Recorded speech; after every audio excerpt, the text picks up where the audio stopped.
So welcome to your favorite channel Chemistry Swati and today we start physical properties of amines. सबकी study अच्छी चल रही है? चलिए ओके।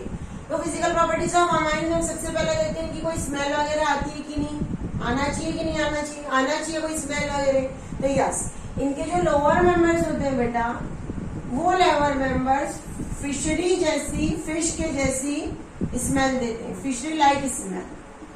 फिश की स्मेल आपको जो नॉनवेज वाले उनको पता ही होगा, जो यूज कर चुके हैं या जो उनके कांटेक्ट में रहते हैं, बहुत कड़ी गंदी वास होती है, स्मेल हम बियर नहीं कर पाते हैं, वैसी स्मेल इनकी होती है। पर हायर मेंबर्स में ये नहीं होता। हायर मेंबर्स जो होते हैं इनके, इनमें कोई भी स्मेल नहीं होती है। आप इनकी फिजिकल स्टेट की कौन सी स्टेट में ये एग्जिस्ट करते हैं? तो इनके जो लोअर मेंबर्स होते हैं वो होते हैं लिक्विड, और जो हायर मेंबर्स होते हैं इनके, वो होते हैं इनके सॉलिड। ये याद रखें, लोअर मेंबर्स क्या होते हैं? लिक्विड, और हायर मेंबर्स क्या हो जाते हैं? सॉलिड हो जाते हैं। इसके बाद हम इनकी बात करेंगे सॉल्युबिलिटी की। पैरेलल आपको नोट करते जाना है। तो पढ़ते हमारे साथ पढ़ते अच्छा लग रहा है आप लोगों को? आपको ऑर्गेनिक केमिस्ट्री में मजा आ रही है? देखो, ऑर्गेनिक जैसा कोई नहीं, और ऑर्गेनिक आ जाए तो बहुत इजी है और नहीं आए तो बहुत डिफिकल्ट है। हम ऐसी कोशिश कर रहे हैं कि आपकी ऑर्गेनिक केमिस्ट्री हमारे साथ रह के बहुत अच्छी हो जाए।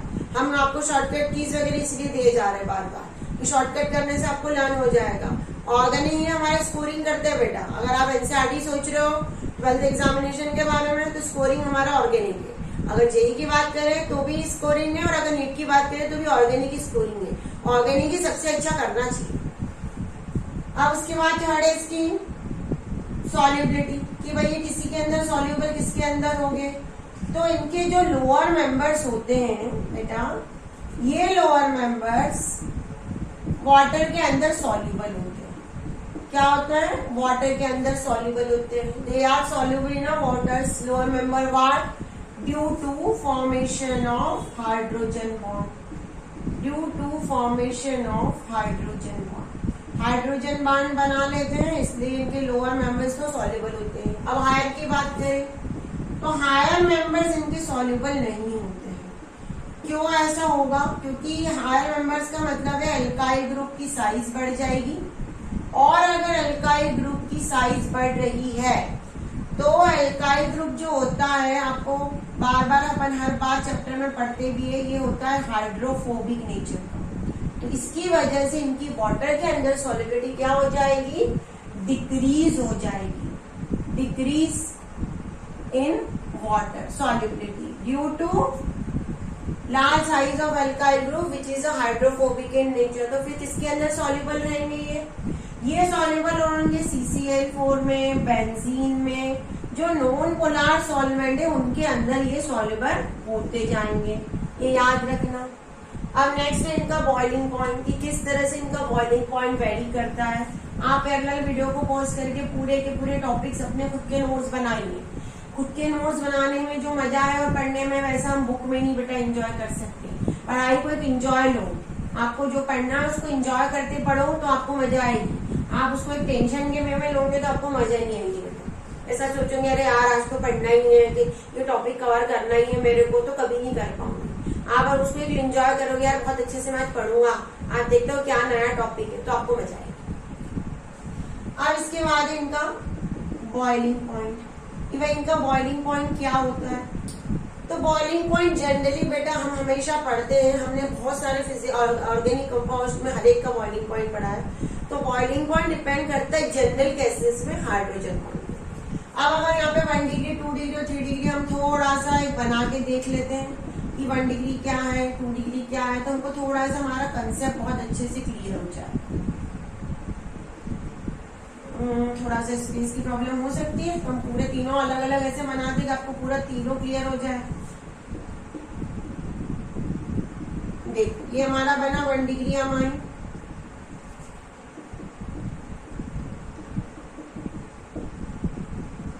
ये है 2 डिग्री अमाइन,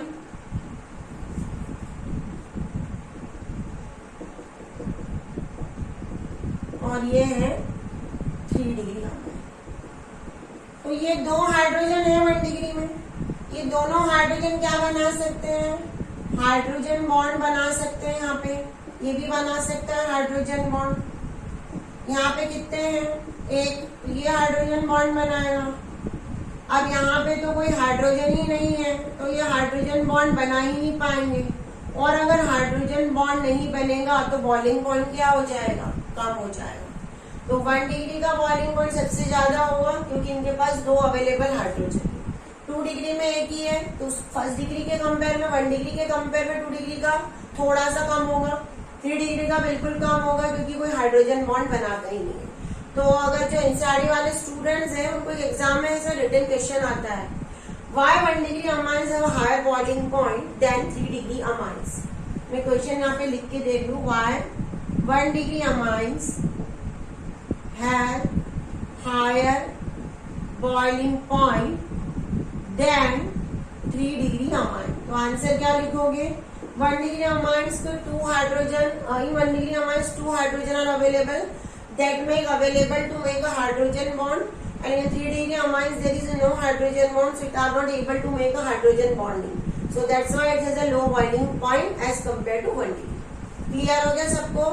बहुत अच्छे से इसको लिख के आना। अगर क्वेश्चन आता है जेई वाले बच्चे, आपको कई बार अरेंजिंग क्वेश्चंस आ जाते हैं कि इनको अरेंज करो, तो आपको वो अरेंजिंग भी करते आनी चाहिए।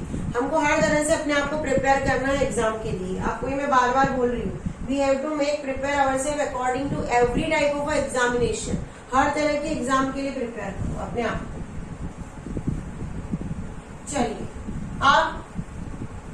अब ये हम कहते हैं कि इनका बेसिक नेचर होता है ना, ये बेसिक होते हैं। जनरली हम अमाइंस को देखते हैं, अगर बात करें अमाइंस के बारे में तो ये कहते हैं कि amines are basic in nature. Amines का नेचर होता है बेसिक।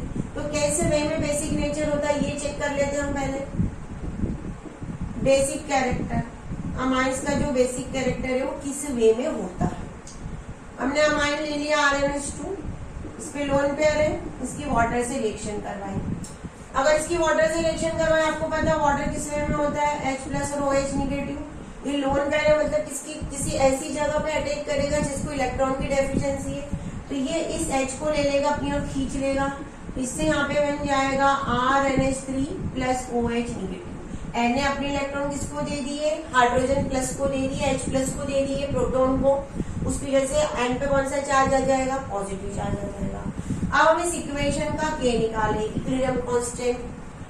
लास्ट ईयर हमने इक्विलिब्रियम कांस्टेंट निकालना सीखा होगा, सीखा है ना, सभी ने सीखा है, तभी तो हम 12 में पहुंचे। कुछ ऐसे भी होंगे जिनको नहीं आता होगा, बस पहुंच गए, होता है ना, ऐसा भी होता है। तो ये क्या है हमारा, ये हमारा इक्विलिब्रियम कांस्टेंट। अब यहाँ पे जो H2O है लार्ज क्वांटिटी में, इसको हम K के साथ मल्टीप्लीकेशन में ले सकते, बिल्कुल ले सकते। अगर हमने इसको K के साथ मल्टीप्लीकेशन में लिया तो हमको एक नया कांस्टेंट मिल जाएगा। उस नए कांस्टेंट की बात कर लेते हैं हम कि क्या मिलेगा। देखो ध्यान से, मैं पूरी इक्वेशन को आपको फिर से लिख के दे रही हूँ कि आपको समझ में आ जाए कि कहाँ से क्या चीज आएगी। हर चीज को रटना नहीं है बेटा, हर चीज को समझना है। ऑर्गेनिक जितना अच्छा समझोगे, जितनी कंसेप्ट बनाओगे, उतना आपको हेल्पफुल होगा। ऑर्गेनिक है कंसेप्ट बनाने का काम। आपके जितने पावरफुल कंसेप्ट बन जाएंगे, आप उतना अच्छा ऑर्गेनिक केमिस्ट्री अटेंड कर सकते हो। N ने क्या ले लिया, H+ को अपनी ओर खींच लिया, तो क्या बन गया यहाँ पे RNH3, N पे पॉजिटिव चार्ज और OH निगेटिव। अब मैंने इस इक्वेशन का K निकाला, इक्वेशन का K कंसेंट्रेशन टर्म्स में निकाल दें, पता है हमको। ये ब्रैकेट में जो लिखा है उसका मतलब ये कॉन्सेंट्रेशन RNH2 और यहाँ पे आ जाएगा H2। अब H2O को हम यहाँ पे ले ले तो K × H2O बन जाएगा, RNH3 वैसे के वैसे और OH निगेटिव भी वैसे के वैसे और नीचे RNH2। तो ये जो है K × H2O, ये कहलाता है KB। KB का मतलब क्या होता है, बेस डिसोसिएशन कांस्टेंट। कि इससे हमको पता चल जाएगा कि कोई भी जो बेसिक नेचर का कितना स्ट्रॉन्ग बेस है।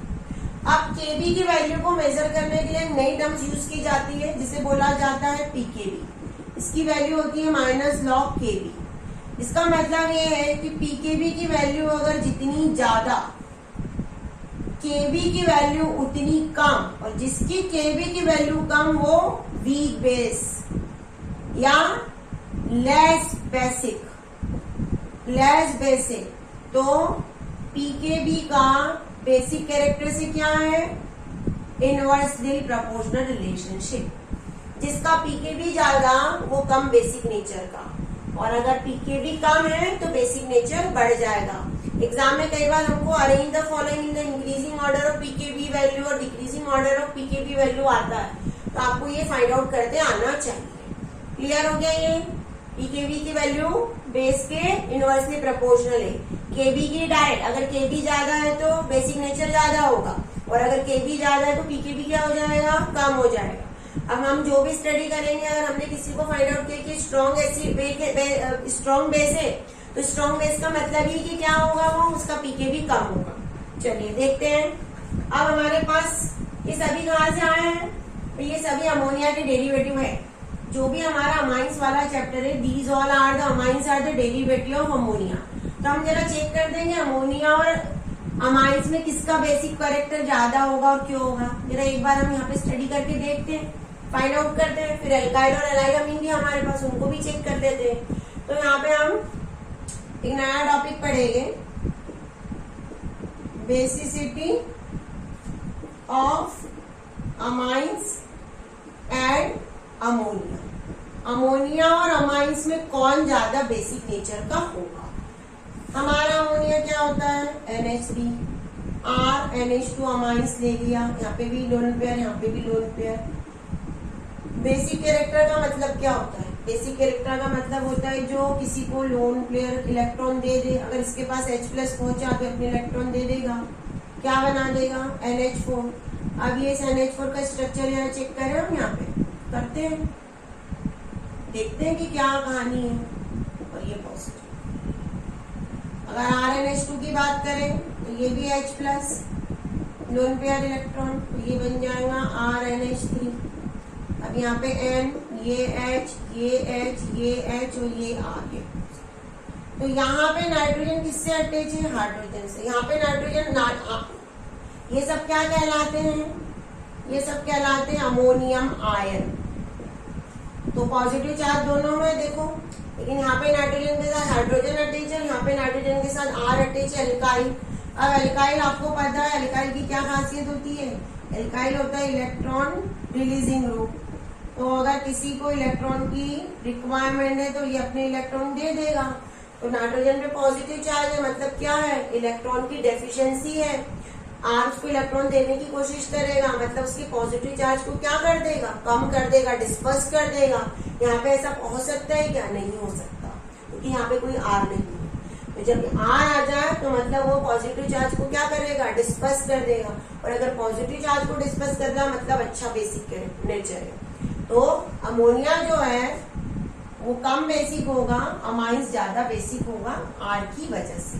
तो एक स्टेटमेंट ना करके मैं आपको एक, इसको नोट कर लेना, आपको एक मैं शॉर्टकट मेथड बता दे रही हूँ लिखने की, फ्लो चार्ट दे रही हूँ, तो उससे आपको समझ में आ जाएगा कि मैम ने क्या पढ़ाया। जब भी आप अगर इस यूट्यूब चैनल को खोलोगे, जब भी पढ़ना हो तो आपको पता चल जाएगा कि हमको किस वे में मैम ने सिखाया है। ये आर है तो क्या है? आर है तो एल्काइल ग्रुप। एल्काइल ग्रुप क्या होता है? Electron releasing group. अगर ये इलेक्ट्रॉन रिलीजिंग ग्रुप है तो ये क्या करेगा? नाइट्रोजन के पॉजिटिव चार्ज को क्या कर देगा? डिस्पर्स कर देगा ज्यादा। और अमोनिया की बात करें तो यहाँ पे कोई H है, H कोई ना इलेक्ट्रॉन को, यहाँ पे R नहीं है कोई भी, तो ऐसा होगा। इसकी वजह से ये जो सेंटेंस है, एल्काइल ग्रुप प्रेजेंस होने की वजह से, एल्काइल ग्रुप क्या है? इलेक्ट्रॉन रिलीजिंग ग्रुप है। इलेक्ट्रॉन रिलीजिंग होने से क्या होगा? नाइट्रोजन के पॉजिटिव चार्ज को डिस्पर्स कर देगा। और अगर नाइट्रोजन के पॉजिटिव चार्ज को डिस्पर्स कर देगा मतलब ज्यादा बेसिक नेचर का हो जाएगा, ज्यादा स्टेबल हो जाएगा। तो ये ज्यादा स्टेबल हो गया। अमोनिया और अमाइंस तो हमने देख लिया कि दोनों में क्या है। मतलब ये है कि हमने एक चीज देखी है कि पूरी कहानी किस पे निर्भर कर रही है? R पे। पूरी कहानी किस पे निर्भर है भाई? R पे निर्भर है कि भाई R है तो ज्यादा बेसिक नेचर का होगा, क्योंकि पॉजिटिव चार्ज को कम कर रहा है हमारे। अब अगर हमने ध्यान दो, अगर हमने एक काम किया, यहाँ पे हमने डिग्री वाला ले लिया, 2 डिग्री वाला ले लिया और 1 डिग्री वाला ले लिया, तो उसकी वजह से कोई इफेक्ट पड़ेगा क्या?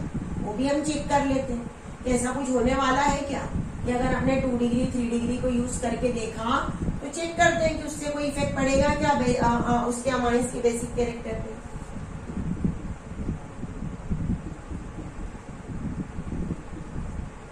ये हमारे पास 1 डिग्री, ये 2 डिग्री और ये 3 डिग्री। तो यहाँ पे एक एल्काइल है तो एक ही इलेक्ट्रॉन डोनेटिंग ग्रुप होगा, रिलीजिंग ग्रुप होगा। यहाँ पे 2 एल्काइल है तो दोनों इलेक्ट्रॉन रिलीजिंग डोनेटिंग ग्रुप है। यहाँ पे 3 है, तो अगर इसके अकॉर्डिंग तो जितना ये ज्यादा स्टेबल रहेगा, ये ज्यादा बेसिक कैरेक्टर शो करेगा। जितने ज्यादा एल्काइल ग्रुप और जितने ज्यादा एल्काइल ग्रुप जितने ज्यादा होंगे वो इलेक्ट्रॉन रिलीजिंग है, और इलेक्ट्रॉन रिलीजिंग है तो नाइट्रोजन को क्या कर देंगे, इलेक्ट्रॉन ज्यादा मिल जाएंगे, इलेक्ट्रॉन मोर अवेलेबल। भाई अपने इलेक्ट्रॉन किसको देगा, वो नाइट्रोजन को ही देगा, और उसका पॉजिटिव चार्ज क्या हो जाएगा, पॉजिटिव चार्ज डिस्पर्स होते जाएगा और स्टेबिलिटी बढ़ती जाएगी। इस सीक्वेंस को देखें तो 3 डिग्री सबसे ज्यादा बेसिक होना चाहिए, फिर 2 डिग्री और फिर 1 डिग्री होना चाहिए बेसिक कैरेक्टर। क्या होना चाहिए, बेसिक कैरेक्टर की ये सीक्वेंस होनी चाहिए। लेकिन ये सीक्वेंस सिर्फ और सिर्फ याद रखना गैसियस स्टेट में ही वैलिड होती है। गैसियस स्टेट में हम बात करें तो 3 degree more basic as compare to 2 degree as compare to 1 degree. अगर हमने इसको एक्वस मीडियम में देखा तो चेंज हो जाएगा।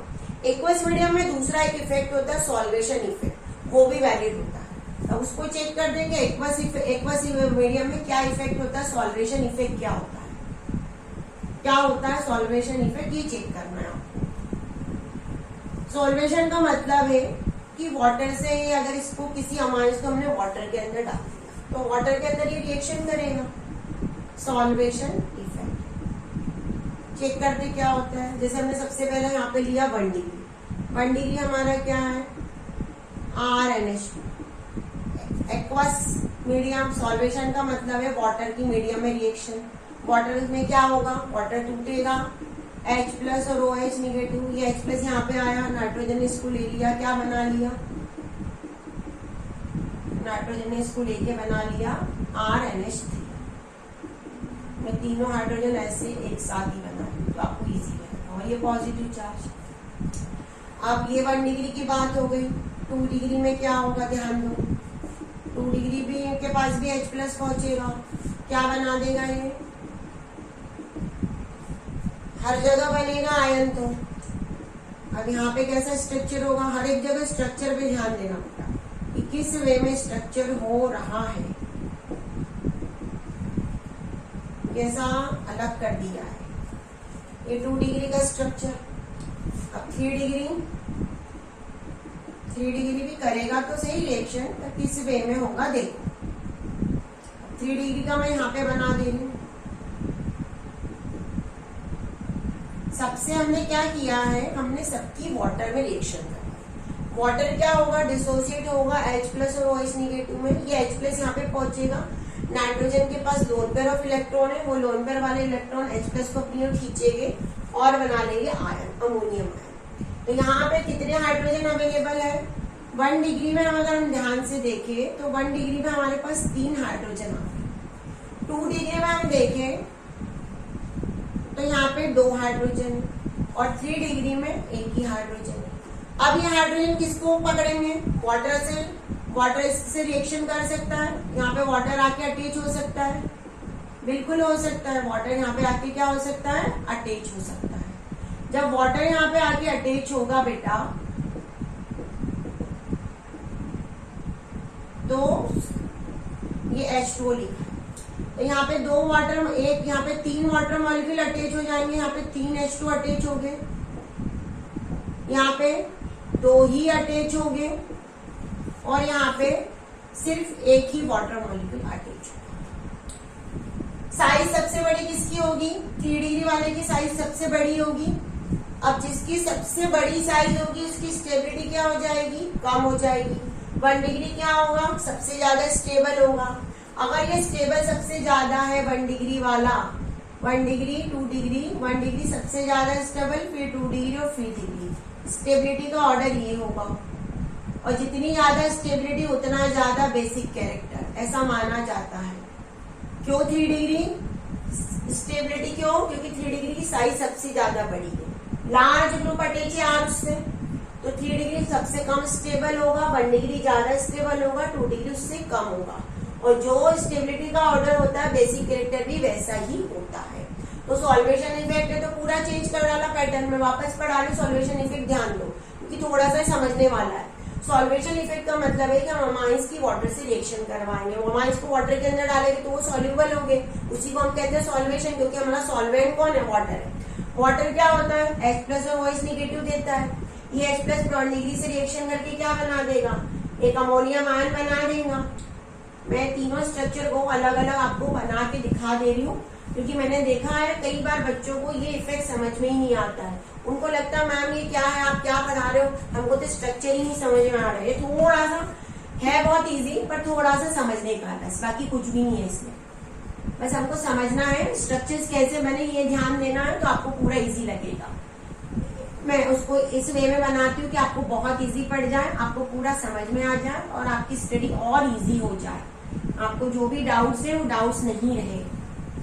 अमाइंस तो बहुत मजेदार चैप्टर है, ऐसे जनरली मैंने देखा है। अब ध्यान दो इधर, हमारा जो है ये क्या है? 1 डिग्री, 1 डिग्री का सॉल्वेशन करवाया, वाटर से आया H2O, H2O से क्या आया? H प्लस आया, तो क्या बना यहाँ पे?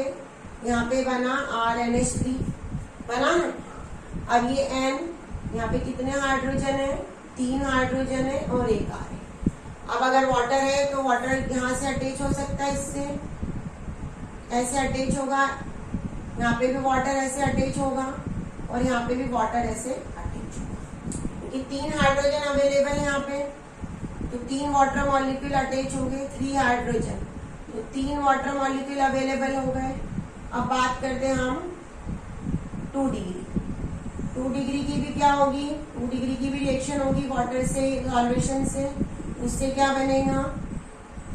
उससे बनेगा R2NH2। आप इसमें इसका जब स्ट्रक्चर ओपन करें तो देखो इधर ये हुआ। अब यहाँ पे 2 हाइड्रोजन है, तो ये 2 हाइड्रोजन वाटर से अटैच हो गए। यहाँ पे कितने हाइड्रोजन अवेलेबल है? 2 हाइड्रोजन, तो 2 वाटर मॉलिक्यूल से रिएक्शन करेगा ये दो। आपको 1 डिग्री 2 डिग्री आ गया। अब 3 डिग्री की बात करते हैं, यहाँ पे ऐसे अलग अलग बॉक्स बना लो तो आपको इजी रहेगा। ये 1 डिग्री, ये 2 डिग्री। अब 3 डिग्री की बात करते हैं, R3N H से रिएक्शन करेगा, क्या होगा? यहाँ से R3N पॉजिटिव H। अब ये N, ध्यान दो इधर, ये हो गया 1 हाइड्रोजन अवेलेबल, तो 1 हाइड्रोजन वाटर से रिएक्शन करेगा, यहाँ पे सिर्फ 1 ही हाइड्रोजन है। अब साइज अगर हम देखें तो ये R है, तो R की वजह से साइज क्या हो जाएगी? यहाँ पे 3 डिग्री की साइज सबसे बड़ी हो जाएगी। साइज के अकॉर्डिंग 3 डिग्री सबसे बड़ा हो जाएगा। याद रखना है कि साइज वाइज अगर हम चेक करें तो 3 डिग्री की साइज सबसे बड़ी होती है। तो साइज के अकॉर्डिंग 3 डिग्री सबसे बड़ा, फिर 2 डिग्री और फिर 1 डिग्री। और अगर हम स्टेबिलिटी के अकॉर्डिंग चेक करें, स्टेबिलिटी ऑर्डर के अकॉर्डिंग, यहाँ पे मैं नीचे लिख के दे रही हूँ, तो स्टेबिलिटी के अकॉर्डिंग 1 डिग्री सबसे बड़ा, फिर 2 डिग्री और फिर डिग्री। साइज और स्टेबिलिटी का इनवर्स रिलेशनशिप होता है। और जितनी ज्यादा स्टेबिलिटी होती है, जितनी ज्यादा स्टेबिलिटी होती है वो उतना ही ज्यादा बेसिक नेचर का होता है। तो मतलब ये कंक्लूजन निकाला हमने यहाँ पे सॉल्वेशन इफेक्ट से कि 1 डिग्री सबसे ज्यादा, फिर 2 डिग्री और फिर 3 डिग्री होगा बेसिक नेचर। यहाँ पे इसके पहले गैसेस स्टेट में हमने कहा था कि R जितना ज्यादा R उतना ज्यादा होगा। अब एक और इफेक्ट करता है, 3 फैक्टर हमको पढ़ने हैं यहाँ पे। तीसरा फैक्टर ये है बेटा, हमको यहाँ पे जो R होता है उसकी साइज भी इफेक्ट करती है। अगर R की साइज बड़ी है तो वो क्या करेगा? वो हाइड्रोजन पे स्टेरिक हिंड्रेंस लगा देगा, उसको जगह ही नहीं देगा। और अगर उसको जगह ही नहीं मिलेगी तो रिएक्शन जल्दी हो नहीं पाएगी। तो तीसरा फैक्टर जो है हमारा वो है स्टेरिक फैक्टर। क्या है? Steric factor. size of alkyl group creates steric hindrance for hydrogen. Hydrogen के लिए वो स्टेरिक हिंड्रेंस क्रिएट कर देगा। जैसे हमने कई जगह CH3 अटैच किया, कई बार हमने C2H5 अटैच किया, तो ऑब्वियसली इसकी साइज बड़ी है। अगर इसकी साइज बड़ी है तो ये क्या करेगा, स्टेरिक हिंड्रेंस लगा देगा हाइड्रोजन पे, तो उसकी वजह से बेसिक ऑर्डर चेंज हो जाएगा। फिर आगे बेसिक ऑर्डर बना क्या है, भाई बेसिक ऑर्डर तो हमको आएगा ही। तो बेसिक ऑर्डर ये है, ये नोट कर लेना बेटा बहुत अच्छे से वीडियो को पॉज करके। तो उस दोनों तीनों फैक्टर मिला के solvation effect, steric hindrance effect, इसकी वजह से एक ऑर्डर निकाला हमने। पहले हम C2H5 का देखते हैं, C2H5 का ही देखना बेटा।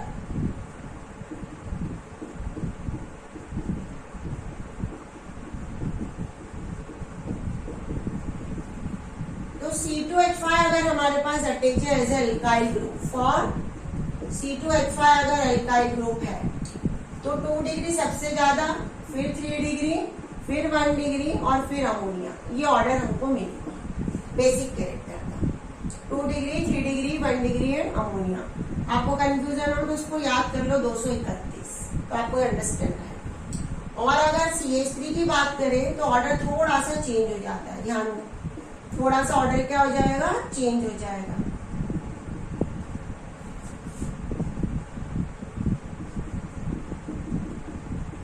ऑर्डर ये होगा, देखो ये 2, 1, 3 और अमोनिया। तो यहाँ पे ऑर्डर का सीक्वेंस क्या बना, 213 और यहाँ पे 231। ये कौन सी स्टेट में है, ये सब है aqueous state.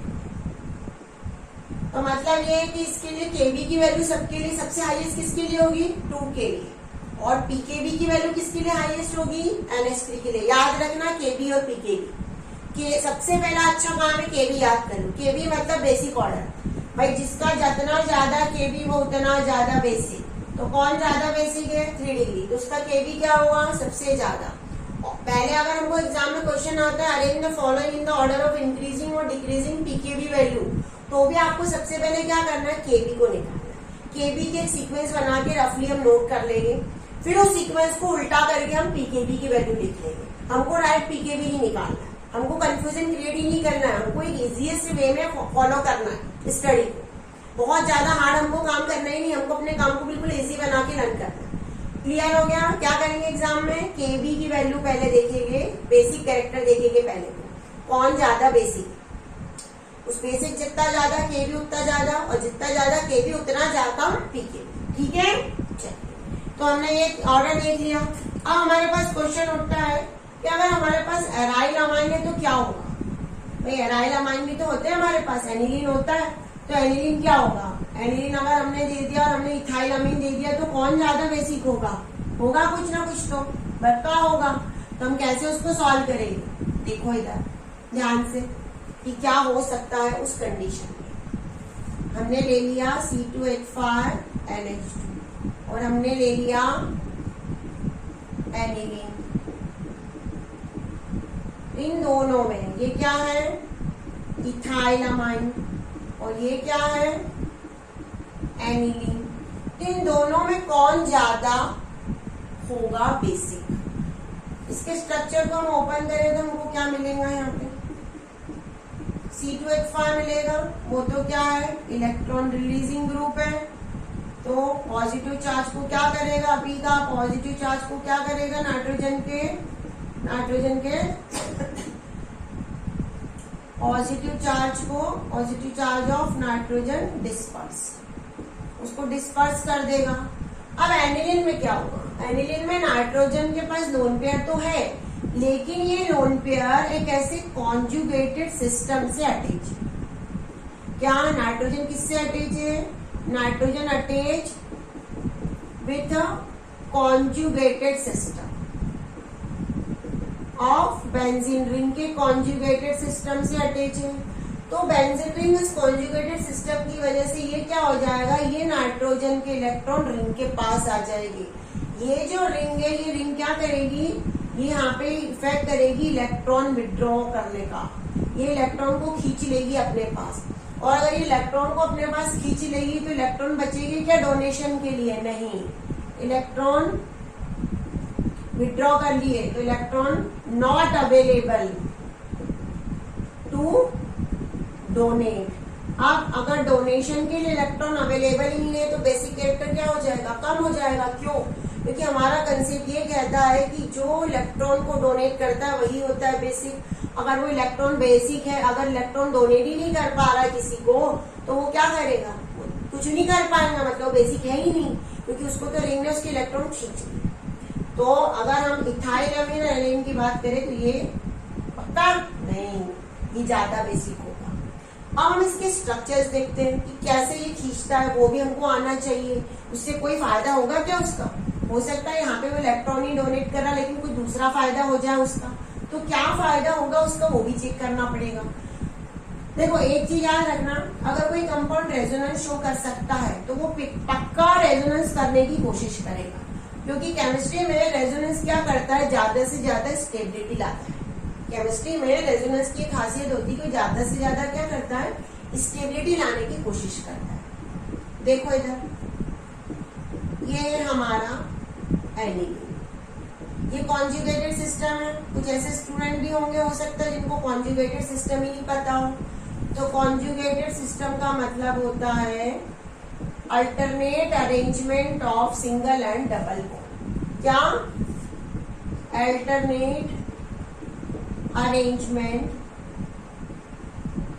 Of single and double, ये होता है कॉन्जुगेटेड सिस्टम। ये डबल बॉन्ड, फिर सिंगल बॉन्ड, फिर डबल बॉन्ड, फिर सिंगल बॉन्ड, फिर डबल बॉन्ड, फिर सिंगल बॉन्ड, फिर डबल, ये है।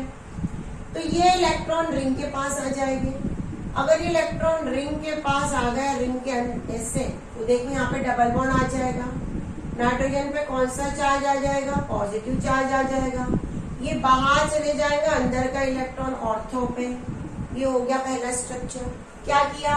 ये लोन पेयर के इलेक्ट्रॉन को यहाँ पे शिफ्ट करवा दिया हमने जहां नाइट्रोजन अटैच है कार्बन से। जब इलेक्ट्रॉन डोनेट कर दिए नाइट्रोजन ने, तो नाइट्रोजन पे कौन सा चार्ज डेवलप हो जाएगा? पॉजिटिव चार्ज डेवलप हो जाएगा। ऑर्थो के इलेक्ट्रॉन कहाँ आ जाएंगे? बाहर आ जाएंगे। अब ये इलेक्ट्रॉन कहाँ मूव करेगा? पैरा पे मूव करेगा। तो अंदर के इलेक्ट्रॉन एक प्लेस क्या हो जाते हैं? आगे बढ़ जाते हैं। ये आ गया पैरा पे। अब ये वापस पैरा से कहाँ मूव करेगा? ऑर्थो मूव करेगा। अंदर के इलेक्ट्रॉन एक प्लेस आगे बढ़ जाएंगे उससे। ध्यान देते रहना, आपको इलेक्ट्रॉन को घुमाना सीखना ही पड़ेगा। अगर ये सोच रहा है कि हमको इलेक्ट्रॉन नहीं घुमाना है तो होगा ये स्ट्रक्चर। अब ये इलेक्ट्रॉन वापस अंदर आ गया, तो ये इलेक्ट्रॉन वापस बाहर चले जाएगा। तो उसकी वजह से ध्यान दो, उसकी वजह से हमको वापस NH2 मिल जाएगा। तो कितने सारे रेजोनेंस स्ट्रक्चर शो कर दिए? Resonance first, resonance second, resonance third, और ये बना लास्ट स्ट्रक्चर, ये फाइनल रहेगा। तो जितने ज्यादा रेजोनेंस, एनिलीन ने क्या किया? एनिलीन ने बहुत सारे रेजोनेंस स्ट्रक्चर शो किए, और जितने ज्यादा रेजोनेंस होंगे उतनी ज्यादा क्या रहती है? स्टेबिलिटी। तो ये इलेक्ट्रॉन डोनेट ना करके क्या करेगा? रेजोनेंस में पार्टिसिपेट कर जाएगा। वापस मैं समझा रही हूँ, नाइट्रोजन के पास इलेक्ट्रॉन थे और इलेक्ट्रॉन रिंग की ओर आए, अंदर के इलेक्ट्रॉन बाहर ऑर्थो पे आ गए, ऑर्थो के इलेक्ट्रॉन पैरा पे आ जाएंगे। तो पैरा वाला जो इलेक्ट्रॉन है वो पीछे चले जाएंगे, क्लॉक और एंटी क्लॉक को चलाना। एक अगर क्लॉक है तो दूसरा एंटी क्लॉक। ये पॉजिटिव चार्ज क्यों? क्योंकि नाइट्रोजन इलेक्ट्रॉन को डोनेट कर दिए। ये आ गए पैरा पे, पैरा से वापस ये कहाँ जाएंगे? ऑर्थो पे जाएंगे। ऑर्थो में आने के बाद ये वापस अंदर चले जाएंगे। तो ये जो डबल बॉन्ड के इलेक्ट्रॉन है वापस नाइट्रोजन ले लेगा, और इसका जो पहले वाला स्ट्रक्चर है वही स्ट्रक्चर बन जाएगा। तो रेजोनेंस हो गया। एनिलीन ने तो क्या कर लिया? एनिलीन ने तो रेजोनेंस शो कर दिया कॉन्जुगेटेड सिस्टम की वजह से, तो वो ज्यादा स्टेबल हो गया। अब अगर हमारे पास क्वेश्चन होता मैम ये एनिलीन आयन नहीं बना सकता क्या, तो हम वो भी ट्राई करके देख लेते कि क्या ये एनिलियम आयन बना सकता है क्या, हम वो भी चेक करते हैं। एनिलियम आयन का मतलब क्या होता है? एनिलियम आयन का मतलब ये होता है कि वो किसी H+ से रिएक्शन करके कुछ कंपाउंड वगैरह दे सकता है कि हमको चेक करते हैं हम कि क्या एनिलियम आयन बनने की संभावना है कि यहाँ पे हम चेक कर रहे हैं। देखो ये हमारा एनिलीन, इसके पास क्या है? लोन पेयर है। H+ इसके पास पहुंचा, इसने H+ को ले लिया। H+ को लेने के बाद ये क्या बनाया? NH3+। ये क्या बना? एनिलियम आयन। और ये क्या है? एनिलीन। अब इसमें कुछ रेजोनेंस होने की संभावना है क्या? सिर्फ इसमें बॉन्ड की पोजीशन बदल सकती है बेटा। क्या हो सकता है? बॉन्ड की सिर्फ और सिर्फ पोजीशन हम चेंज कर सकते हैं, बाकी ये कोई भी रेजोनेंस नहीं देगा। ये सिर्फ फर्स्ट और ये सेकंड, ज्यादा कोई रेजोनेंस स्ट्रक्चर बनेगी नहीं। तो इसलिए एनिलियम आयन क्या रहेगा? Less stable. तो इसलिए इस वजह से ये इलेक्ट्रॉन को डोनेट नहीं करेगा, ये लेस बेसिक रहेगा। अब अगर हमने इसके साथ कुछ ऐसे ग्रुप अटैच करवा दिए कि उसका बेसिक कैरेक्टर बढ़ जाए तो यस। अगर हमने एनिलीन के साथ, ध्यान दो मैं लिख के दे रही हूँ यहाँ पे, अगर हमने एनिलीन के साथ ऐसे ग्रुप अटैच करवा दिए जो इलेक्ट्रॉन डोनेटिंग है तो वो उसके बेसिक कैरेक्टर को क्या कर देगा? बढ़ा देगा। कौन कौन से ग्रुप होते हैं जो कि बेसिसिटी को बढ़ाएंगे? ये एनिलीन है हमारा। इस एनिलीन के साथ मैंने, इसके साथ अगर हमने OCH3 लगा दिया या CH3 लगा दिया तो ये बेसिक कैरेक्टर को क्या करेंगे? इंक्रीज कर देंगे एनिलीन के। क्योंकि ये होते हैं electron releasing group. These all are electron releasing group. और अगर हमने एनिलीन के साथ